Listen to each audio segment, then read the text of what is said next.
தமிழக மக்கள் என்ன முட்டாள்களா? இந்த முறை கையும் களவுமாக மாட்டிக்கொண்ட அமைச்சர் காந்தி. விடாத அண்ணாமலை. பொங்கல் இலவச வேட்டி சேலை திட்டத்தில் அமைச்சர் காந்தி ஊழல் செய்துள்ளதாக அண்ணாமலை குற்றம் சாட்டியுள்ளார். இலவச வேட்டி சேலை திட்டத்தில் அமைச்சர் காந்தி ஊழல் செய்துள்ளதாகவும் 2026 தமிழகத்தில் தேசிய ஜனநாயக கூட்டணி ஆட்சி அமையும் போது காந்தி சிறை செல்வார் என்று அண்ணாமலை கூறியிருந்தார்.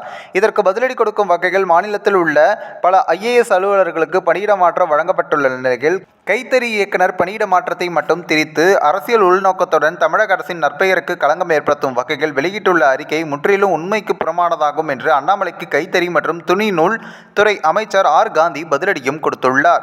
இந்நிலையில் கடந்த ஆண்டு குற்றச்சாட்டு வைத்தபோது பதிலேதும் கூறாமல் ஒளிந்து கொண்ட கைத்தறித்துறை அமைச்சர் காந்தி இந்த ஆண்டு கையும் களவுமாக மாட்டிக்கொண்டார் என அண்ணாமலை கூறியுள்ளார். இது தொடர்பாக தமிழக பாஜக தலைவர் அண்ணாமலை வெளியிட்டுள்ள அறிக்கையில், பொங்கல் இலவச வேட்டி சேலை திட்டத்தில் ஊழல் நடந்திருப்பதை தமிழக பாஜக தொடர்ந்து 2வது ஆண்டாக வெளிக்கொண்டு வந்திருக்கிறது. கடந்த ஆண்டு குற்றச்சாட்டு வைத்தபோது பதிலேதும் கூறாமல் ஒளிந்து கொண்ட கைத்தறித்துறை அமைச்சர் காந்தி இந்த ஆண்டு கையும் களவுமாக மாட்டிக்கொண்டது 4-5 பக்கங்களுக்கு இந்த குற்றச்சாட்டுகளை வைத்துள்ளார்.